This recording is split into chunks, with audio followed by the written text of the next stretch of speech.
Feisty, fearless, and fair. She's an Emmy-winning journalist from the White House to war zones, telling all sides of the story. This is the Rita Cosby Show. Breaking news. And tonight on the Rita Cosby Show, I have been captivated all night. I'm sure all of you have been too. It has been awe-inspiring, and it was a perfect splashdown, according to NASA.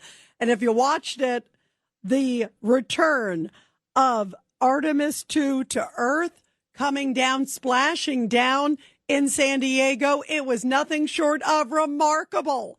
And in the last few moments, you could see the astronauts waving and smiling, all four safe and sound, getting a huge applause and making history, going further than any human has gone before, traveling faster than any human has gone. And it's all thanks to the good U.S. of A., the whole world watching as Artemis returns home after a 10-day lunar mission. And we're going to be talking later on in the next hour.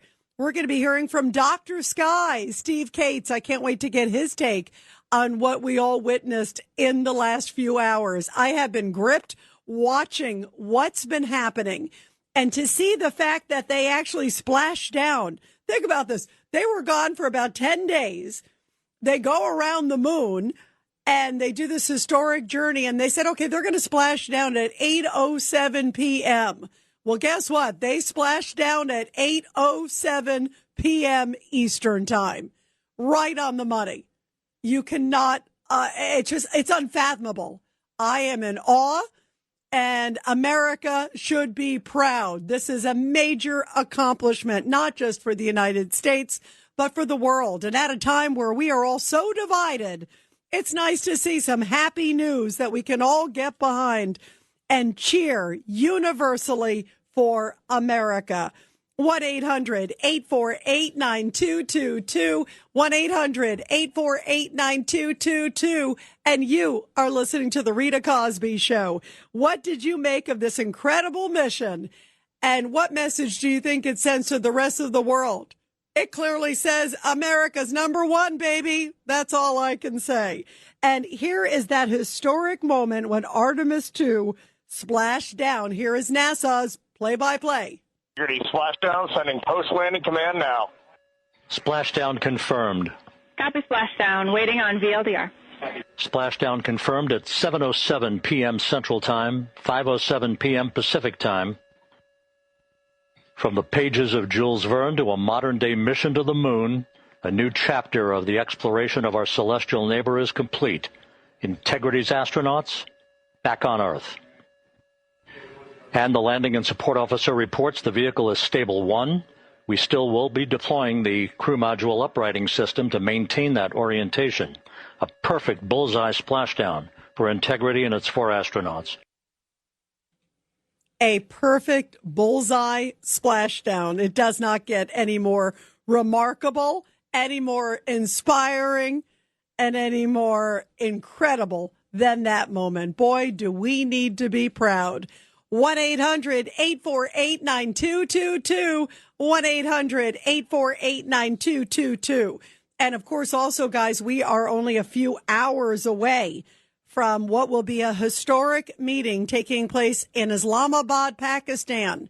JD Vance, the vice president, also Jared Kushner and Steve Witkoff, all going there to Islamabad to meet with Iranian officials to see if a deal can be struck for peace. That would also truly be historic.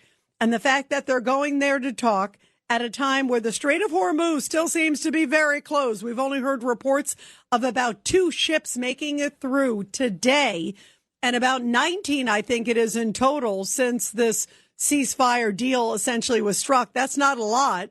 Typically, there's at least 100, 150, sometimes 200 a day that go through the Strait of Hormuz. President Trump not happy, saying this better not be happening. You better not be blocking the strait. You better shape up. So this is going to be really a very difficult, dicey discussion. And I really believe the stakes could not be higher. And here's President Trump He was asked today about the talks that are going to happen in literally a few hours because Islamabad, I think it's about 9 hours ahead of us. So here's President Trump. Well, I wish him luck. He's got a big thing. We'll find out what's going on. They're militarily defeated, and now we're going to open up the Gulf with or without him. But that'll be open. We're going to be, or the Strait as they call it, and I think it's going to go pretty quickly. And if it doesn't, we'll be able to finish it off one way or the other. It's going well. The Navy's gone, the Air Force is gone, all anti-aircraft is gone, the leaders are gone, the whole place is gone. So we'll see how it turns out. So it's JD, it's Steve, and Jared. You have a good team, and they meet tomorrow. We'll see how it all works out. And President Trump said, it is clear. He doesn't care about the critics. This is what I love about this president. He doesn't care about all of the Democrats, even some in the Republican Party that are criticizing him. He's saying, too bad. I am doing this for generations. I'm doing this to make a difference. He's also said to NATO, too bad. And to other allies, too bad. If you're not going to help us, well, that's your problem. We're still going it alone because we believe this is so important for freedom, not just in Iran, but not just in the Middle East, but in the world. This is the number one sponsor of terrorism. And in the last few hours, President Trump has come out swinging, saying the military arsenal is on standby. It is ready, that there's no nonsense. There's no more playing games, Iran. This is it. I don't believe he's going to extend it more than this 2-week window, because if he doesn't feel that Iran is genuine, that they're doing all they can, he's just going to say, forget it. And he and Israel will continue the pounding. They will then go to power plant day and go to bridge day and go to all these things that he talked about earlier in the week. So he's giving him another chance. I applaud him for that. I hate when I see these critics that are saying all this other stuff. I applaud him for trying to seek peace. And guess what? At least he can say he tried everything he could. And if it doesn't work, it doesn't work. Here is President Trump, because he said there's one thing that is not negotiable in these talks. And he said the gist of it is the potential nuclear weapon. What would a good deal look like for you? No nuclear weapon, number one. You know, I think it's already been regime change, but we never had that as a criteria. No nuclear weapon. That's 99% of it. Strait of Hormuz as well? Yeah, but that'll open up automatically. The answer is yes, but the Strait will open up. If we just left, the Strait's going to, otherwise they make no money. So the Strait's going to open. But what we have is no nuclear weapon, but we'll open the Strait anyway. Don't forget, we don't use the Strait. Other countries use the Strait. So we do have other countries coming up, and they'll help out, but we don't use it. It won't be easy. It won't be, I would say this, we will have that open fairly soon. We will have that open fairly soon. Now, earlier today on Katz and Cosby, we talked to General Jack Keane. I'm going to play that interview for you later on in the show because it was extraordinary to hear his perspectives. And he gave us information that you haven't heard anywhere else. He literally just got off the phone with President Trump, had just talked to him. So essentially relaying the thought pattern also of President Trump, if you will. So we're going to share that full interview later on in the show. But first, here's a little bit of what General Jack Keane said, because he said it is clear you cannot trust the Iranians. Well, obviously, we're heading towards negotiations. I think the Iranians are the Iranians here. They promise a lot and deliver little, and they lie and cheat. I know the president certainly is aware of that. The team going into negotiations obviously is aware of that, and we'll see what comes of it. In my own mind, number one, the Iranians shut down the Straits of Hormuz, and they did that for two reasons. The first one was to get a ceasefire, and they got the ceasefire. The second one is to demonstrate by continuing to control the Straits of Hormuz they are communicating to all of the allies in the region who are providing the oil that goes through the Straits of Hormuz that they, despite all of the attacks that the Americans and the Israelis have delivered on them, they are still here. Not only that, they are still able to impose their will on the region that has actually global impacts. That is what this is about. That is what this is about. And we're going to play that full interview in a little bit. Let's go to Mike in Maryland on line 2 here on the Rita Cosby Show. Mike, your thoughts tonight? Rita, how's it going? Thanks for taking my call. Absolutely. Have you been watching Artemis come in? I sure have. And fun fact, my college roommate and longtime best friend is a systems engineer at NASA and has worked on the Artemis launch. And oh, wow. Here's a fun fact. The inhabitable space inside the Artemis capsule, spaceship, whatever you want to call it, is 330 cubic feet. And I did the math. That is 7 feet times 7 feet times 7 feet. So I want you to imagine 4 people. I want you to imagine 4 people in a 7 by 7 by 7 foot cube. And oh, by the way, there is a toilet in that space. Yeah, and let's not forget the toilet wasn't working very well. That was the other thing too, Mike. Remember, that was the only thing that seems, I guess that's a sign of a good mission if the only thing you can complain about is a bad toilet, right? That's right. Okay, so that aside. Oh my God. So now I have a question. You brought up your roommate was a part of all this. Yeah. And you're right. I mean, talk about claustrophobia, for 10 days with 4 people. Luckily, they all seemed like very nice people, and all really smart and hardworking and all that other stuff. But I'm just like, I cannot believe when you see just the tight quarters and the moment of these individuals and the thought of it. And that's typically the size. I also understand, like, once you come down, and I've been I always am a space junkie, Mike, but once you come down, first of all, I mean, to watch it is just a awe-inspiring feat. And now they go through sort of these tests to get back after they've been obviously in zero gravity. And it could take anywhere from, a few weeks to a few months, right, to kind of get your sea legs back. Right. Sure. It truly is amazing. Now, any other pointers that your roommate gave you? No. I do have one serious question, if you don't mind. Sure. So let's play this track forward. At the end of this supposed 2-week negotiation period with Iran, let's say Iran backs out, and at the end of 14 days, Trump's hand is forced, and we start hitting them again. Assuming that Iran does what they said they were going to do and surrounds power plants and other civilian structures with human shields, would you support, let's say Trump continues the attacks.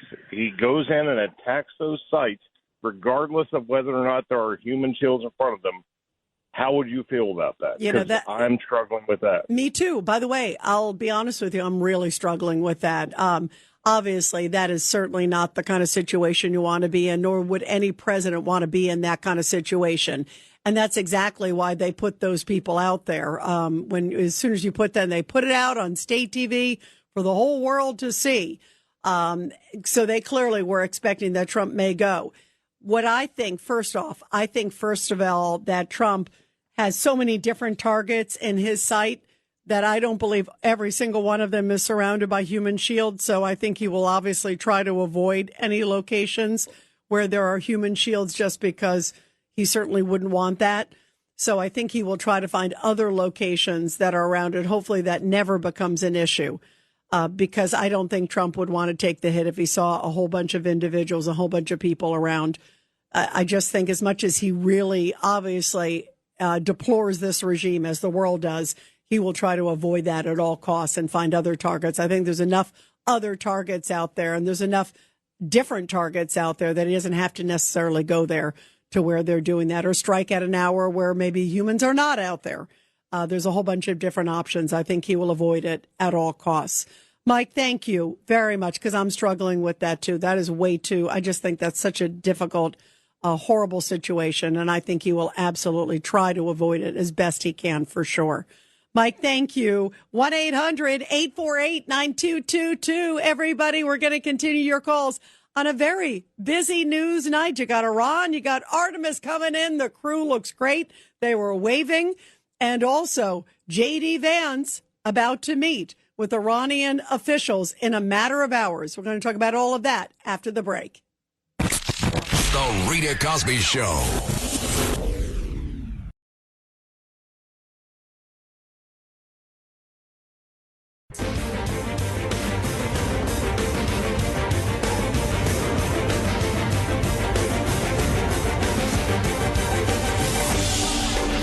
It's the Rita Cosby Show. Well, things could get real mean and ugly in Pakistan tomorrow, because right now it looks like Iran is not doing anything to show that they're acting in good faith. There's also a story that Iran is unable to find the mines in the Strait of Hormuz. At least that's what they're telling the U.S. Can we believe anything that they say? Let's go to Jerry in Pennsylvania, line 5. Go ahead, Jerry. You're here on the Rita Cosby Show. Hey, good evening, Rita. I think that we have to look at one thing. You know, the U.S.'s superiority in military is so great that we have won basically all of the wars: Korea, Vietnam, the Gulf Wars, you know, Afghanistan and Iraq. Yep. But we win all the battles, I should say, I meant to say, but we're not really winning the wars because we're not able to get our goals accomplished. So here I'm concerned with this. If they control the Strait of Hormuz, and if they continue to basically control it, no matter what Trump basically says about it, if they do continue to control it and that's the way it ends. Yeah, go ahead. I lost you there. But you know what? I don't think so. And that's why I want everybody to listen to the interview. We're going to play with General Jack Keane afterwards, because he says there's a scenario for the U.S. to take the strait.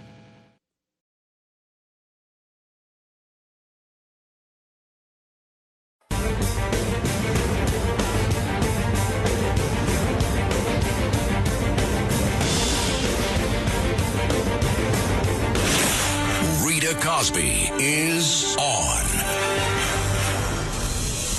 The Rita Cosby Show presents Back the Blue. And this Back the Blue segment coming from Port St. Lucie, Florida, where police rescued an elderly couple from a vehicle that ended up submerged in a pond after crashing during heavy downpours. So they responded to a crash where a vehicle carrying two elderly passengers ended up submerged in a pond, and the car in the water covered up to the windshield of the vehicle. Imagine that, the water all the way up to the windshield of the vehicle. So police say the woman driver made a wrong turn and tried to reverse when she lost control of the car, which slid down an embankment and then into a pond. So the single car crash near an intersection was what police heard about, and then they rushed there. It was about 4:30 in the morning, so it was also dark. They suddenly found the car, and it was submerged. Once they got there, they waded into the water, reached the vehicle. They managed to pull both the woman and her male passenger from the submerged vehicle, and they brought them to shore, where they were evaluated by rescue personnel. Body cam footage captured the very swift actions and heroic efforts of these officers as each individual is carefully rescued and brought back to safety. Both of the elderly passenger and the driver are reported to be in good health, according to police reports, thanks to our men and women in blue. Well, as I mentioned earlier today on Katz and Cosby, John Catsimatidis and I talked to Jack Keane, General Jack Keane, certainly a warrior and somebody who understands all the different military developments and what could take place vis-a-vis Iran. He had just gotten off the phone with President Trump when he called in to me and John, and he briefed us on that conversation and where he thinks some of the options are headed. The stakes couldn't be higher. Tomorrow is the meeting in Pakistan, And I wanted to play this conversation because, boy, it was revealing and powerful. Here is John and myself talking to General Jack Keane. Well, what the heck is going on in the world? There's nobody better than Jack Keane, a four-star general, and he's dedicated his life to America. Well, General, what the heck is going on? What's the pulse of the situation? Well, that's a great question. Well, obviously, we're heading towards negotiations. I think the Iranians are the Iranians here. They promise a lot and deliver little, and they lie and cheat. I know the president certainly is aware of that. The team going into negotiations obviously is aware of that, and we'll see what comes of it. In my own mind, number one, the Iranians shut down the Straits of Hormuz, and they did that for two reasons. The first one was to get a ceasefire, and they got the ceasefire. The second one is to demonstrate by continuing to control the Straits of Hormuz, they are communicating to all of the allies in the region who are providing the oil that goes through the Straits of Hormuz that they, despite all of the attacks that the Americans and the Israelis have delivered on them, they are still here. Not only that, they are still able to impose their will on the region that has actually global impacts. That is what this is about. So given the seriousness of what I just displayed, yes, we're going into negotiations. We have to do something about that. We cannot let that stand. In my view, there's two options. One, the oil that the Iranians are sending out of the region in ships to China, to India, to Pakistan, to Turkey, those are the primary oil that is being shipped, not necessarily on their ships, but heading to those countries. They use other ships, other flagships to do it. When it gets to the Gulf of Oman, we should stop it right there and hold them and don't let them get through. The president should call President Xi and tell him, this is what I'm going to do. I need you to call the Iranians and tell them they have to give up control of the Straits of Hormuz, or I have to do this. It's not something I want to do, but something I'm going to do. And I think that has to happen. That's option one. The Iranians, if that is done, have options themselves. What are they going to do as a result of that? One, they can start conducting attacks on Gulf oil fields, UAE, Saudi Arabia, the Qatar natural gas fields, anything, plenty of things to attack. Number two, they can just stalemate us and say, let's see who blinks first. Because the president has all of this economic pressure on him and this political pressure, which they believe is the reason why he went to the ceasefire and stopped combat operations. So let's just continue that and squeeze him. Now, what do the Americans have to do? Let me finish a little bit. What the Americans can do if that continues is that we just go in and forcibly open up the Straits of Hormuz and start moving the ships through ourselves. Listen, people in America are overthinking how difficult that is. That is not as difficult as people think. I can't go into the details of it, but I've spoken multiple times to the commander of our troops at Central Command. I've dealt with other people on this. This is very, very doable. Can we flatten that strait? Here and now. At some point, we are going to open the Straits of Hormuz. We're still going to do negotiations to see what the Iranians really have to offer. Is there something real there, or is this fabrication so they can just delay what's happening and put off returning to combat operations? That is the pulse of where we are. Can we flatten that Strait of Hormuz, or is it too much land? No, we don't flatten it. We've already taken out all the defense that's in the area.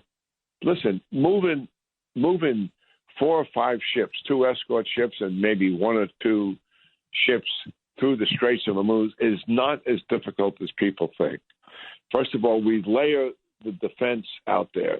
We've stripped them away of a lot of capability. But miles away from that, 100 miles, 200 miles, even more than that, we have aircraft out there, and we also are flying drones out there to see what's coming.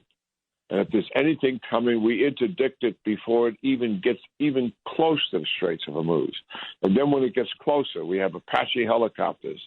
We have A-10 fighters that do close air support, and they're very good at it because they fly close. We have drones all over the place.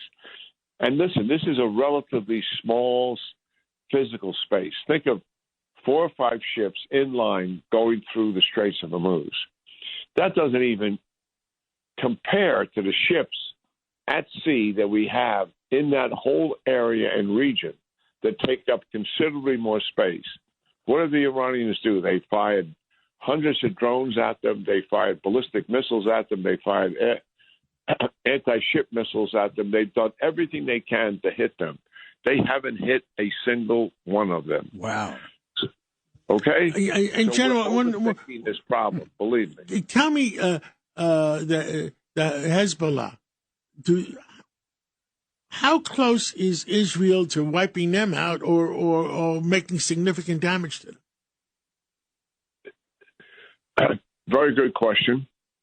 What has happened here, when Hezbollah came into the war, the Israelis made up their mind once and for all, this is it. During the 12-day war, you saw what they did. They decapitated the leaderships in one of the most brilliant operations I've seen with the pages, et cetera, and killing Nasrallah, deeply buried underneath an apartment building and took it all down after telling the people to get out of it. And hopefully most of them did. And decapitated that leadership and destroyed tens of thousands of their missiles. But when the war ended, it's a known fact, they had tens of thousands of rockets, principally missiles also, but not as many short-range rockets. Anything... And what they did, every time they entered into a ceasefire with them over a year ago. And every time they tried to move stuff down, the Israelis over the last year in 25 and into 26 conducted hundreds of airstrikes against their opportunities to reestablish themselves in the South. And then finally, during the 12-day war, by the way, they never fired a shot. Think about that. I asked the Israelis, what is going on 4 days into the war? Why hasn't Hezbollah fired a shot? And they said, sir, I said, are they out of missiles? And they said, no, sir. The reason is that they don't have the will to do it because they're not sure Iran is going to survive. I said, boy, that is really interesting. And they never did. So fast forward to where we are right now. They did fire a shot, and they fired actually 6,000. Listen to what I said, 6,000 rockets and missiles against Israel in the last week plus at the insistence of the Iranian regime. Netanyahu and his team have made up their minds. This is it. This is over. We are going to finish these guys once and for all.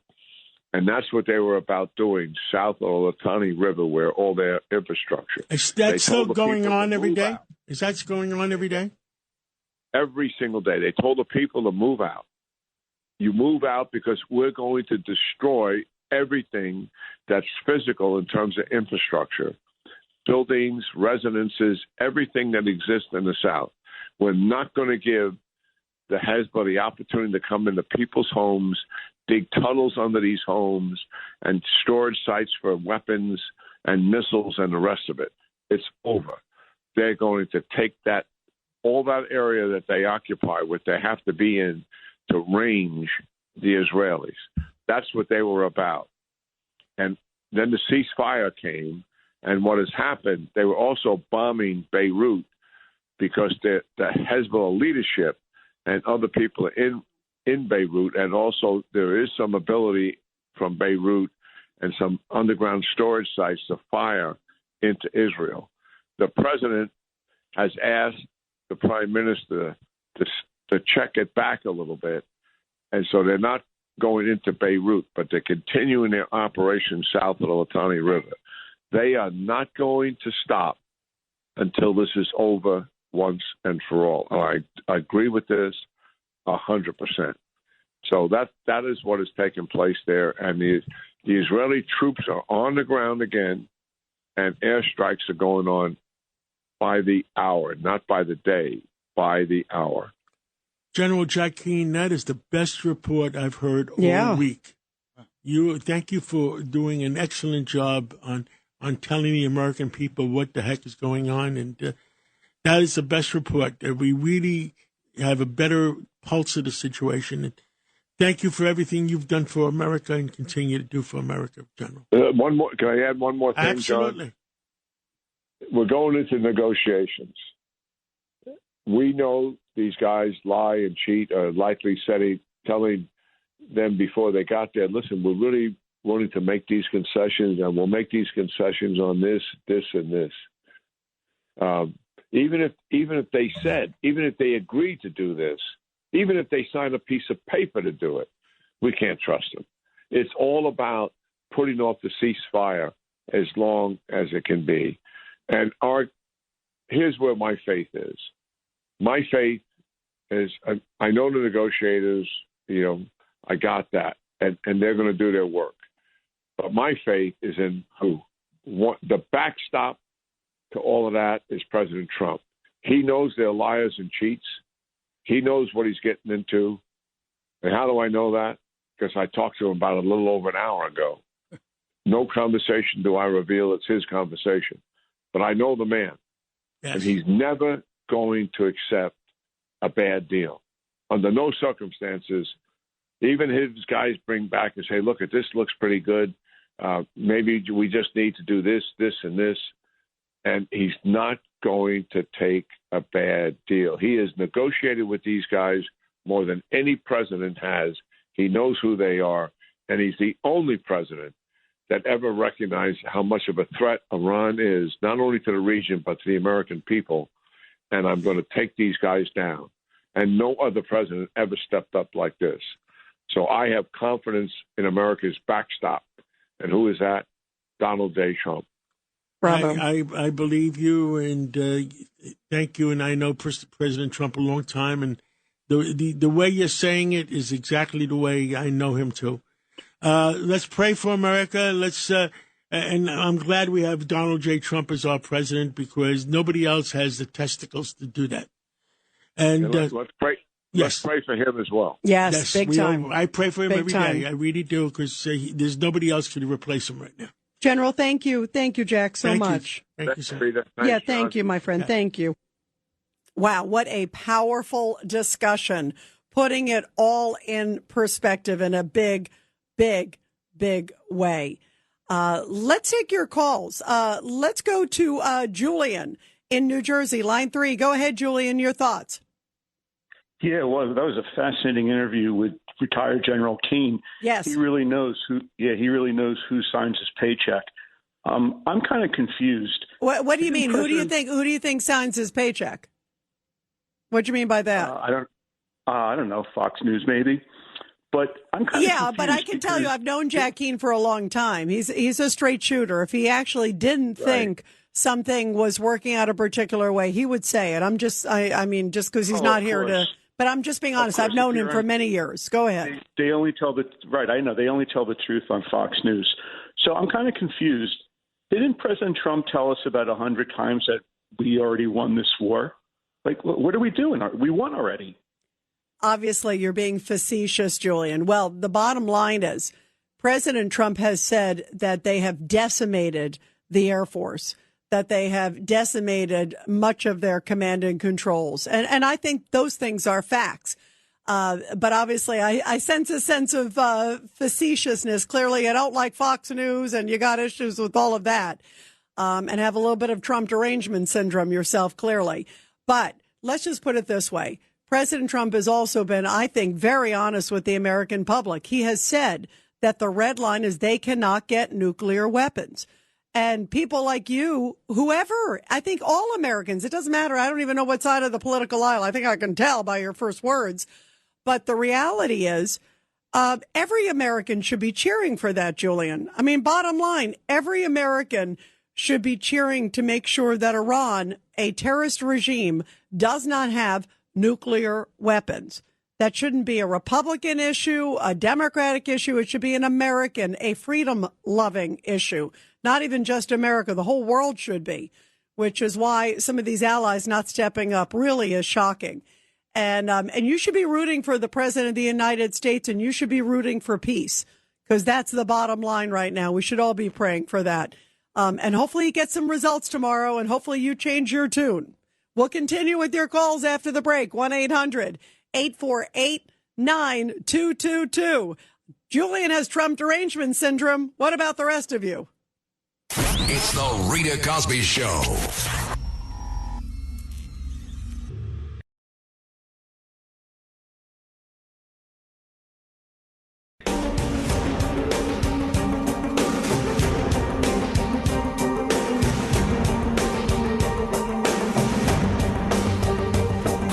This is the Rita Cosby Show.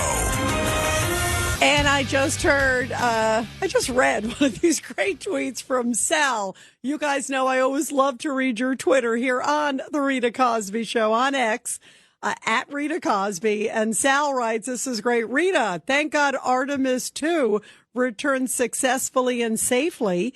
Just think if Artemis II landed off the coast of New York, Governor Hochul might have charged them with a splashdown congestion tax. That's a good one, Sal. I love your doozies. And keep the Twitter comments coming, you guys. I always love to read them here on the show.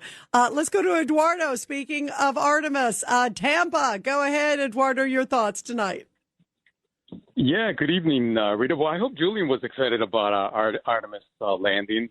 I mean, I was 2 years off because I was born in 71 when they did the moon landing, and that would have really topped things off if we would have been able to do a moon landing. But this was still exciting to get close to the moon.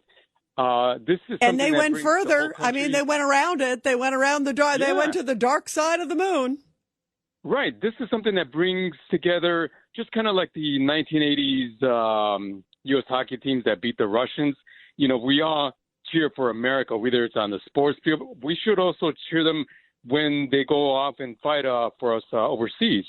That's something that people like Julian should understand.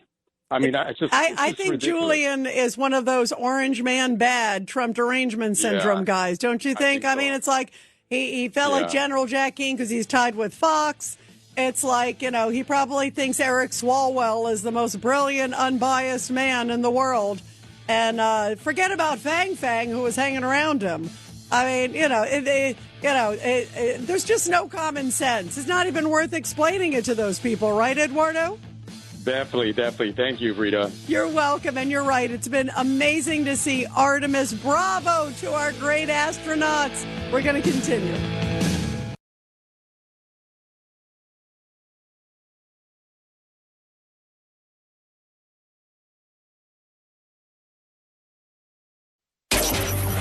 Feisty, fearless, and fair. She's an Emmy-winning journalist from the White House to war zones, telling all sides of the story. This is the Rita Cosby Show. Breaking news. And tonight on the Rita Cosby Show, lots of news coming in. Obviously, we're going to be talking about Artemis making a very successful re-entry and splashdown back to Earth. We're going to talk to Dr. Sky in about half an hour and get his take on this historic evening. Truly breathtaking images. Meantime, some stunning news coming out about Eric Swalwell. Of course, the congressman, one of Trump's biggest critics. And remember, he was on the January 6th committee, always anti-Trump. And he is running for governor of California. Well, his campaign apparently was having a lot of problems, and now it's about to get a lot worse. There are allegations tonight that four women have detailed some sort of sexual assault and misconduct claims against Eric Swalwell, including a former staffer who alleges that he raped her. That is a very serious claim, obviously, saying that he participated in some horrific activity saying that she was drunk. He left her bruised and bleeding during what she says was a 2024 attack. And lots of details tonight coming out about it, very graphic details. We'll keep you posted on this, but obviously now 4 separate women detailing misconduct against Eric Swalwell, including a former staffer who says in 2024 that he raped her and left her bruised and bleeding. That is a very serious allegation, and we'll, of course, keep you posted on that. Also, Kamala Harris, who was speaking to the National Action Network today in New York, telling participants there that she may run again for president. Yeah, you can't make it up. She may run again in 2028. She did not rule it out. And in fact, when she was asked, a lot of times they say, oh, I'm not even thinking of that yet, or I'm not even ready to say that yet. She said, yeah, I might. So she sure sounds like she is absolutely thinking about it.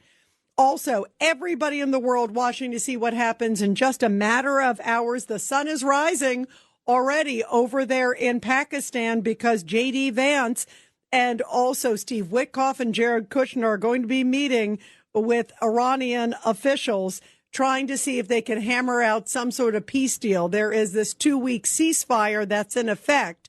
But as you just heard so eloquently in the last hour from General Jack Keane, there are lots of layers to this.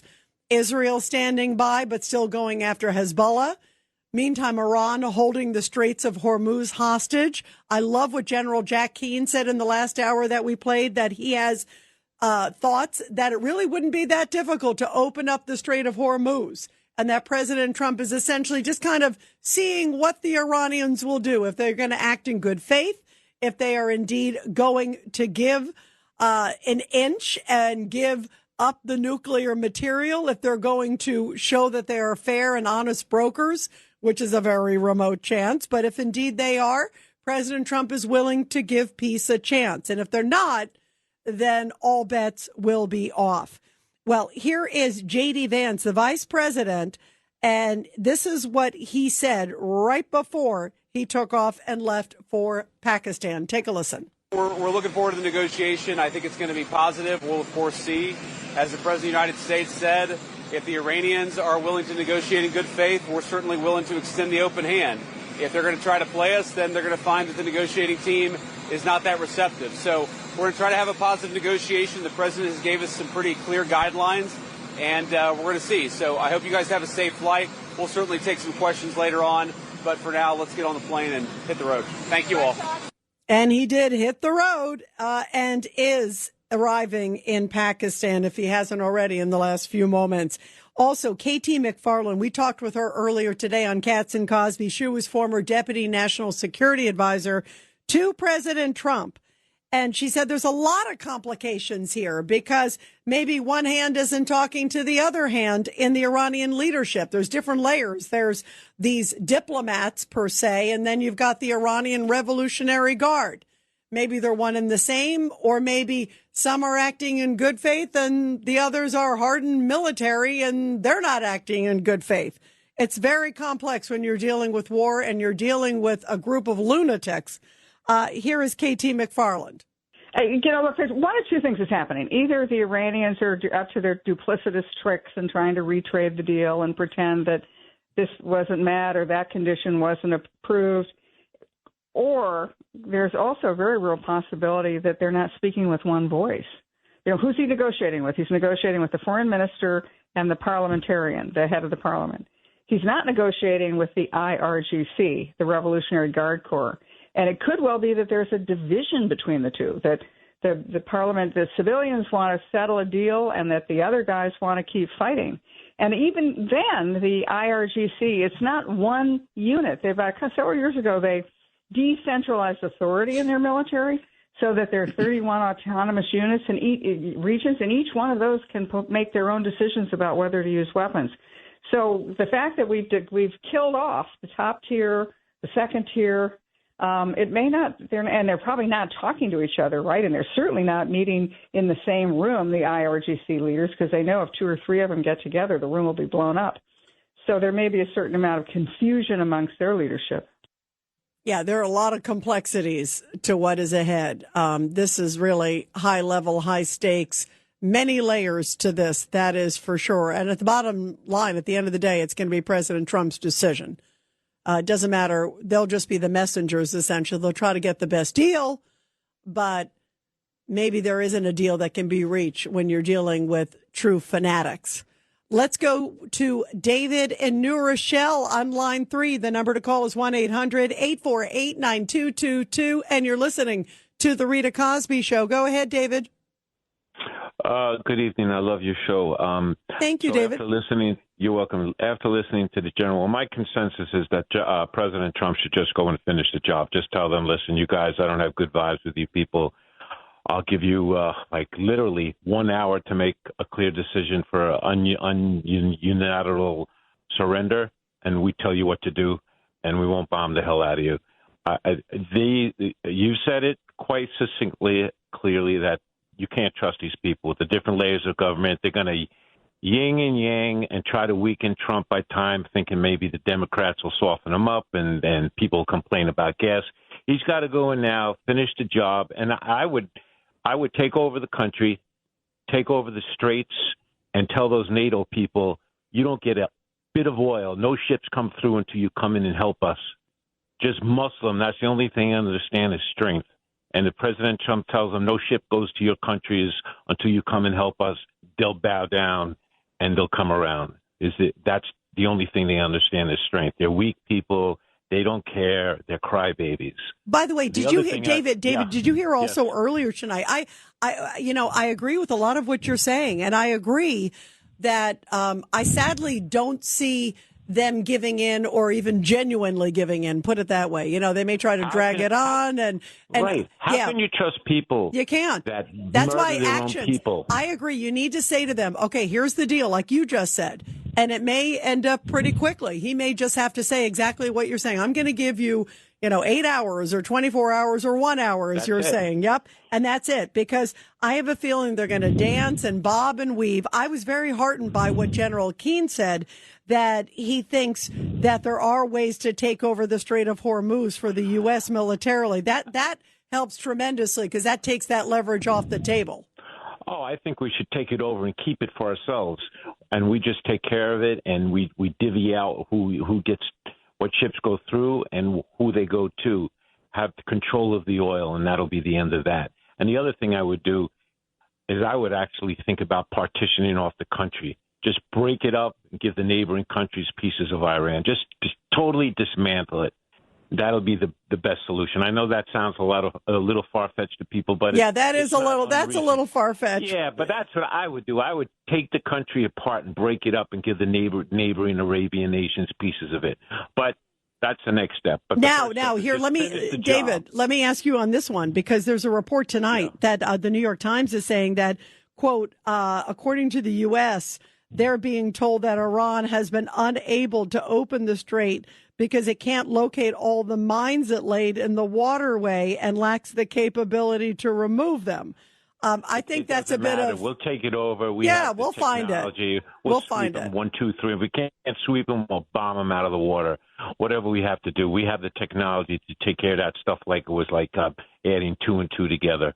That's not a problem. So here's the only thing. The only thing I have a problem with, David, was what you said about the partitioning. Okay, because I think in a perfect world, some of maybe the oil assets of Iran. Say we end up taking Karg Island over. Somebody said this to me on the show earlier this week, and I thought it was actually a brilliant idea. But maybe there's some form of a concept of this. Some of the money going back to the Iranian people. I'm talking about the good resistance folks. That would be amazing to somehow help them, to prop them up, because that's the other thing. We also want to make sure that they can have freedom. You're correct. Well, but once they capitulate and the end is there, that could be taken care of 1, 2, 3. Once those despots are out, they're either in jail or killed, the Iranian people will have peace and they'll be able to get what they need and deserve. Well, absolutely. And let's pray this happens soon. David, some really great points. You got to call back again. You're terrific. And I love your fight for freedom and your appreciation. And I sadly think it's going to get to that where it's going to have to be full throttle because I do not see Iran being a trustworthy broker. I don't see them in any way, shape, or form really acquiescing. I see them stalling, and I see Trump at some point saying, forget it. I've given you enough. I've given you enough chances. Sorry, it's done. So I see a lot of different things on the horizon, and I think the next few days are going to be action-packed. And Trump is not a fool. He already sees how much right now all of these assets are in the region. They're in the theater. They're standing there. They're waiting. So it is very, very clear that indeed they are ready and waiting just in case things fall apart, which sadly, that very well may be the case. I'm leaning towards that's what's going to happen. But I also applaud JD Vance and the team and, of course, President Trump for at least taking a chance. That, to me, is the biggest thing. At least they're going for it. Bravo for them for doing that. And you got to at least respect that moment. Thanks so much. Let's go to Norm on line 5. Go ahead, Norm. Your thoughts tonight.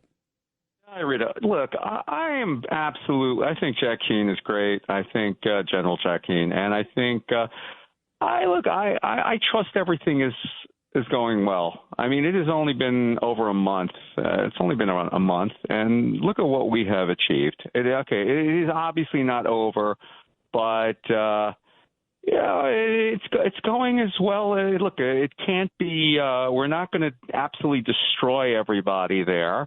This is the objective was for the stop the nuclear development, and I think we've done that. And I have faith that things are going well. But we got to get the uranium, though, Norm. I mean, I hear what you're saying about the development. I do think we've impacted them and set them back.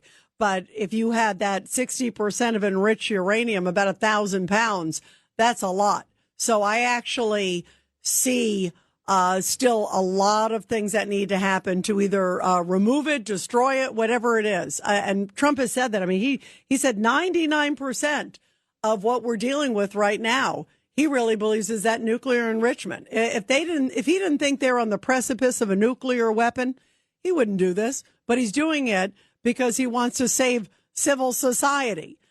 So he's not. I don't think he's going to leave without having that 60%. Somewhere in his sites or satellite monitored or completely destroyed. That for sure, completely destroyed or removed is obviously the ideal situation. So that I think is going to be the linchpin, Norm, and we're going to have to see. And we'll see if there's anything that comes out tomorrow. It may be, hey, we had a good discussion, but we don't believe them. Or 5 minutes after the discussion, they lied to us and we caught them. I don't trust them. I don't trust them any. I can't trust as far as I can throw them. So I think that's about half an inch. 1-800-848-9222. We will continue your calls, everybody, here on the Rita Cosby Show right after the break. You're listening to the Rita Cosby Show.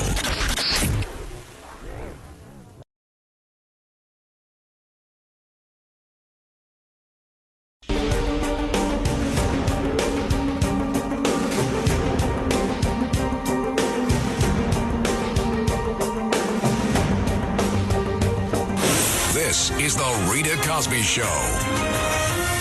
And by the way, another case that is making headlines is that of NYPD Sergeant Eric Duran, who was sentenced by a judge to 3 to 9 years behind bars. That's in that cooler death.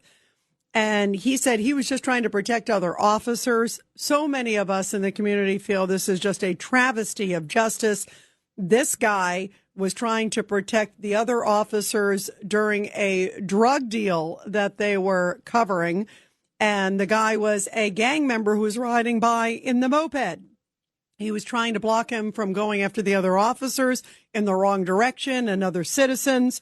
And yet he gets sentenced, this Sergeant Duran, who had an unblemished record, many years on the force before this, and now is behind bars, 3 to 9 years and pending appeal. Turns out the judge that sentenced the cop, a guy who was appointed by Bill de Blasio, this same judge in 2018 gave a gang member only 9 months in prison for purposely beating a homeless man to death. So prosecutors in that case begged for at least 10 years. And in that case, the judge went easy on the gang member, giving a gang member who purposely beat a homeless man to death 9 months in prison. And yet in this case, with the cop, with Sergeant Duran, he showed him no deference. Many people believed he never should have even been charged at all, that it was just an accident, that the guy died, that he was just trying to stop him, clearly not trying to kill him. And yet, in this case, it looks like the judge went very heavy-handed on the sergeant, on the cop. And that is a big, big travesty. 1-800-848-9222. 1-800-848-9222. What is going on with this revolving door of justice where a judge would literally put a cop in prison on a case that many people say never should have even been charged, or the case should have been dropped? Also, we talked with Governor Patterson in this case yesterday, and Governor Patterson was saying that if he was still governor, he's a Democrat too, he said he would pardon or commute the sentence for this guy, for the cop.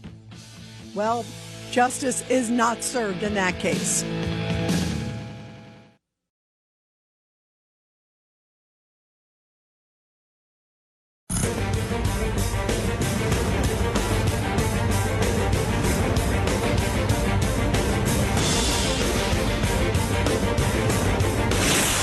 Rita Cosby is on.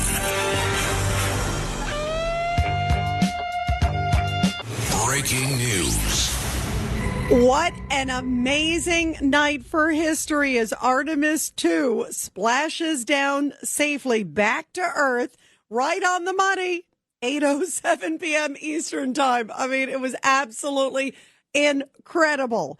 And we're going to talk to Dr. Sky, Steve Cates, in one moment. But first, here is the splashdown, and you'll hear the play-by-play. JD splashdown, sending post-landing command now. Splashdown confirmed. Copy splashdown. Waiting on VLDR. Splashdown confirmed at 7:07 p.m. Central Time, 5:07 p.m. Pacific Time. From the pages of Jules Verne to a modern-day mission to the moon, a new chapter of the exploration of our celestial neighbor is complete. Integrity's astronauts back on Earth. And the landing and support officer reports the vehicle is stable 1. We still will be deploying the crew module uprighting system to maintain that orientation. A perfect bullseye splashdown for Integrity and its 4 astronauts. A perfect bullseye splashdown. You can't say it better than that. Well, joining us now is our next guest to talk about what this all means and how absolutely remarkable and incredible this moment was. The whole world has been watching. I've been glued the last few hours. Is our great Dr. Sky, Steve Cates. Steve, of course, you can catch him every night. He comes on midnight to 2 a.m. on WABC on Friday and Saturday nights. And Steve, first of all, your reaction to what the world witnessed. Just, gosh, I can't believe it's been 3 hours ago, but my jaw dropped. I was glued to the TV watching every moment. Well, Rita, words are hard to describe. This is like amazing. I mean, everybody, whether you're a beginner in space science or whether you're one of the astronauts themselves, I mean, everybody should be elated about this on America's 250th anniversary. It goes to a long path of some successes and some failures. Now this one on the positive side, totally incredible. And Rita, I don't know how I would fare, and you have to speak for yourself and the listeners. Imagine being inside with the 4 people on board in 330 cubic feet of space for that duration. And what's even more incredible than that, to survive that, traveling, this is what is mind-boggling, going Mach 32, that's 24 to 25,000 miles an hour, to a 19-mile-an-hour safe splashdown with parachutes in a period of about 15 minutes. Now that is quite incredible. Right? Yeah, that is really remarkable. What did you think were some of the biggest accomplishments? I mean, obviously, first of all, to be able to say that, that they went further than any human has gone before, traveled faster than any human has traveled before. What did you think were the most remarkable moments of this journey? Well, testing the entire system here. I mean, this was I don't like to use the word shakedown cruise, a test cruise. and a test flight. But amazing, the technology of all the people from different agencies of NASA putting it all together. That's one of the most incredible things. But as you mentioned, going farther out in space than any human has gone, and humans themselves. But to me, what's incredible is a joint effort between the United States and the European Space Agency. They build the back end of that spacecraft that was detached just before the capsule re-entered. But all the other things in there, how do people survive in space? This is going to be a big subject of study as we move on to the moon.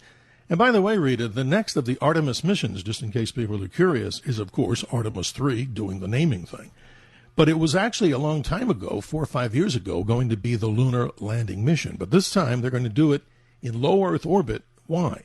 They're going to be testing the lunar lander systems that Elon is building and Jeff Bezos in different competitions, so that when we do Artemis 4, hopefully by maybe mid-2028 or even beyond that to the end of that year, that's still incredible, the first lunar manned and woman landing mission on the surface of the moon to the lunar South Pole. So there's a lot of things they have to perfect, but in summary, words can't describe it, Rita. It's just too precise, except for one thing, and it's comical to some. We can talk in space between here and the moon with a flawless sound like we have right now, hopefully. But guess what? When they splashed down, they were using their SRS radios and their satellite phones. And not to knock NASA, but there was a glitch there that even they're in the water and maybe, 10 miles away, they couldn't communicate for a little while. So they could communicate that far away, but very, very close to home. There was that little tiny glitch. But we'll bypass that one, Rita, for the great success of the mission. I thought you were going to talk about the toilets. Because, that's amazing, too, that everything goes okay except for the toilets, right? It is, Rita. The same problem they had on the International Space Station. They spent millions of dollars on that. And with this one, I guess the problem, without getting overly graphic here, is that the urine collection, the fan motor in there, got apparently clogged. They fixed it. And actually, then it had another problem as they went around the far side of the moon. But that's something they're going to have to look at because it's a very expensive, tiny toilet. And for anybody who's a camper, you know how small and maybe somewhat uncomfortable those little chemical toilets can be. Imagine being in 330 cubic feet itself, and being able to endure that. And they're, of course, the best of the best. They do all have the right stuff. So now, walk us through what happens. We saw them land, and they all look great. I saw them airlifted out, and then they got choppered in. How long does it take for them to get acclimated? Some of them, I would assume, longer than others, right? Yes, absolutely, Rita. Going back to the Russian and Soviet cosmonauts, some of them took weeks to get well. Some of our American astronauts actually had to be put into a hospital situation for a few days. Thank goodness nothing, really severe. But it's hard to predict. I mean, some people endure the long, journey in space a lot easier than others. But when they get out of these particular situations, they're there by flight surgeons, the best of medical care, and they're on board before they're being transported back to the Johnson Space Center on the USS John Murtha. A great crew. But it's a hard thing to answer. It takes, ask some of the other astronauts. They said sometimes they felt a little bit queasy for days. And even when they go into the ocean, for these people that have the right stuff, some had experienced in early Apollo missions, early Mercury and Gemini missions, the sensation of vertigo and seasickness slightly. Imagine that. You'd think that wouldn't happen, but somehow that environment changed everything. It's remarkable, Dr. Sky, watching it today. And you and I talked earlier with John Catsimatidis. Absolutely. And we said, okay, 8:07, it's going to hit. Well, sure enough, I'm watching, and at 8:07 Eastern time, it hits. How did they do that? How can they literally do it? And this was so dangerous coming in, right? I mean, it has to be precise. Well, Rita, it's all math. And kudos to the people who do the celestial mechanics and the people who calculate these orbits. Remember, as we saw, and we will see in many other future iterations of Artemis, they're sitting in front of these really elaborate computer screens. So everything is literally precise. So to answer you, and more specifically, if they follow that path, and the hardest part to follow the path into the atmosphere is they made a slight little burn with their little rocket motors on the little capsule just to get in, if you want to call it, like you're driving down the freeway. And in this particular case, don't do it on the freeway, but you'd have to stay right on the middle stripe. So that's their downward journey. So they can calculate that as long as they're on that flight path. I mean, pilots that are listening, they know as they're landing with the sophisticated systems on airplanes like the autopilot, you want to make sure you're literally on that center line. And in this particular case, They were, because the hardest part of this is when they have to flip the capsule. See, they're coming in nose first, that curvy part, and then they have to fire the rocket motors. That, to me, is real science, when you have to do a 180 to turn it to the heat shield. So apparently it's all math, and they've got this thing really calculated. Even the ocean cooperated, because if they had a bad landing area, they may have had to do another location, of course. But they also had, very briefly, Rita, they had some concerns with Artemis I on a coating on the back of the heat shield called Avcoat. And even though that was an unmanned mission, they had like a dummy or two in there. When that came through the atmosphere, they noticed that there was some pressure problems with that heat shield, and gases escaped, so particulate matter, pieces literally broke off of the original heat shield. Now, they didn't do a whole new heat shield for this. They did a different entry into the atmosphere. So again, kudos to the scientists who know the math on this. They tried to have it heat less than possible from the previous mission, and now the rest is history, and it's a great story. Yeah, it's a great story. So before I let you go, what's the timetable for Artemis? You mentioned Artemis 3 and 4, and then Mars, right? Yes. Well, that's a long way off, but if we look at the next iteration, Artemis 3, we're looking, don't hold me to this like it's the fact, but they're saying that is NASA probably mid-2027 is when we'll launch a suborbital, I should say orbital, low Earth orbit more precisely, where they're going to be testing a docking system with the lunar lander. You have to test that. That's very reminiscent of what Apollo 9 did to simply check our lunar lander back in the 1960s and 70s. And then if all goes the way it should, with all the blessings and kudos, Artemis 4 would be the manned and woman lunar landing, probably mid to late 2028. But things can change, because that mission, you have to overcome a whole different science, Rita, where you have to not only deploy that lander, you have to make sure that it follows a flight path to the surface.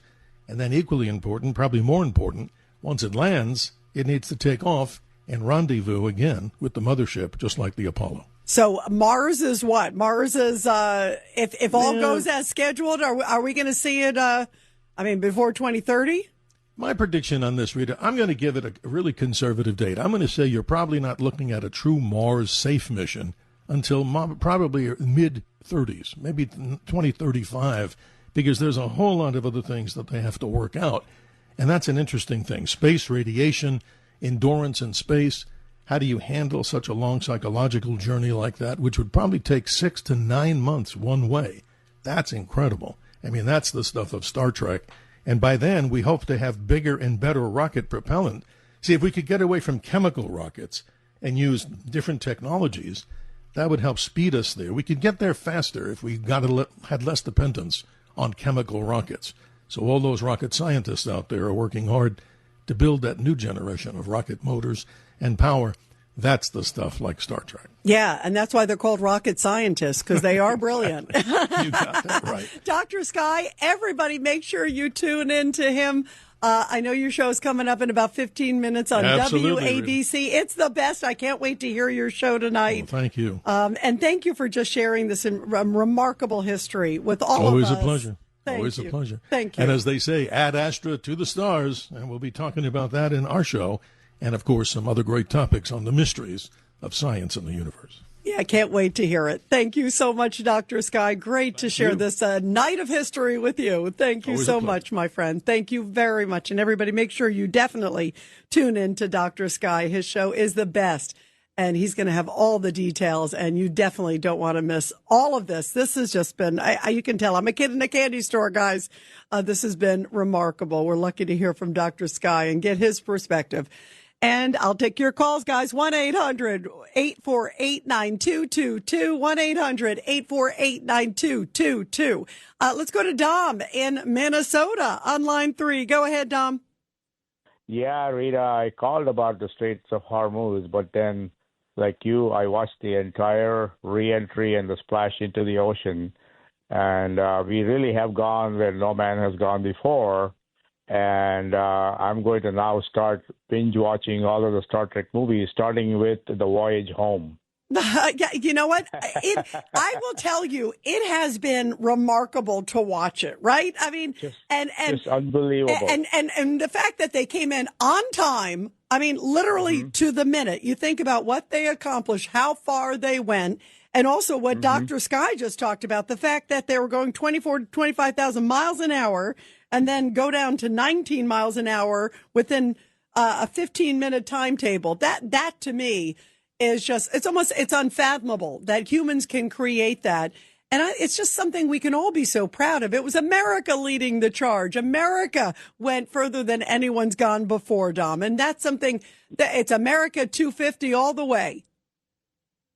Yeah, I hope this instills a desire for a lot of youngsters to get into math and science and engineering. This is a remarkable feat, and a lot of the people behind the scenes are responsible for that. Obviously, the astronauts taking the big risk, but then people behind the scenes to make it happen, they're the ones that we need to take the heads off to. And I hope young people are looking at it and say, okay, I need to get into engineering, science, and math. That's what I hope will come out of this whole thing. Yeah, I do too. I hope so too. I feel like so many young kids, they seem to be glued to this and watching it. And you're right. There's so many great residual effects from all of that. And already you can see just the excitement from young and old, Dom. Thanks so much, Dom. We appreciate it. Let's go to Sandra in New Jersey, line 5. Go ahead, Sandra. Hi, Rita. I was thinking about, Trump's decision, to give the 2-week truce to Iran. Yep. I remember I was in the gym, and when I heard him say that he's not going to go and continue, I was happy. I felt relieved. I really was glad that he made that decision. And one of the reasons was because I knew that the other side is going to really, really have a field day had he gone and continued. But lo and behold, you find out that Schumer criticizes this decision, saying, oh, it's a surrender, it's not a plan. And had he resumed the bombing, they would have criticized him, saying that he should have negotiated. In other words, you can't win. And, I feel that he made the right decision. Death is final, at least giving them time to think this over more and more. But now I'm at the point, Rita, they're not playing the game right. I see it, I feel it. So whatever Trump decides now, I'm all for it because he gave them time, and I don't see I don't think it's going to work in our favor. Yeah, you know what? I think at this point, like you said, Trump is smart to it. He's watching it, and I think he's smart to give them the 2 weeks. And like you just said, the Democrats are going to criticize him if he cured cancer. So they're never going to, it's all politics to them. They, to me, some of their comments are so anti-American. It's like they don't want him to succeed. They don't want America to succeed because that's what they means. You don't want to take down a terrorist regime. What is wrong with somebody like that? And there's a lot of them making those comments, but I give him credit for at least trying one more time. And if they don't come to the table, then I think he has to really take some tough action for the world. He's come this far. He and Israel have come this far. And I do believe he will make the best decision for America and for world peace. Bottom line, he's going to try. And I applaud that because the history books are going to show that he kept trying. But yet at one point he also, and has had from the start of this, clear eyes and courage. And that's a lot more than I can say about some of our past presidents. Sandra, thank you so much. Everybody, we're going to continue your calls after the break. But first, support our heroes. The Rita Cosby Show presents Support Our Heroes. And everybody, this is the Tunnel to Towers Foundation Support Our Heroes segment with a powerful story from Richland Hills, Texas, where a 90-year-old naval veteran, Shirley Durko, beamed as she was presented with a certificate of honor from the American Legion, recognizing her life of service and sacrifice. She is a naval veteran. She was recognized in honor for her time in the U.S. Navy during the ongoing Korean conflict. And when she was speaking to the group, she was reluctant to talk about her service. She instead wanted to talk about what she said were others who were more deserving. When she was asked, what are sort of the things that define her service? She said, well, the way you live your life. And also she said, it's team rather than individual acts. Bravo to her. And of course, all of our great veterans from the Korean War. And, of course, to all of our great veterans, we love you. We appreciate you here on The Rita Cosby Show. And everybody, help America to never, ever forget. The best way to do that is to give back to the Tunnel to Towers Foundation. They help America's heroes and their families. All you have to do is donate $11 a month to the great Tunnel to Towers Foundation. Be sure to check them out at T2T.org. That's T, the number 2T.org. You're listening to The Rita Cosby Show.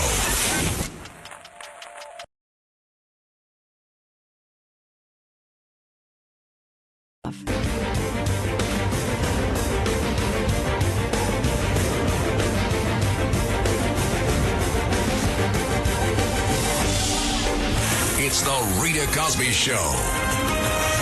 Well, the stakes could not be higher, as in literally a matter of hours, JD Vance, the vice president, is going to be meeting, along with others in the U.S. delegation, meeting with Iranian officials, including the foreign minister and others. Let's see what happens. Let's pray for peace. Let's go to Alice real quick on line 3.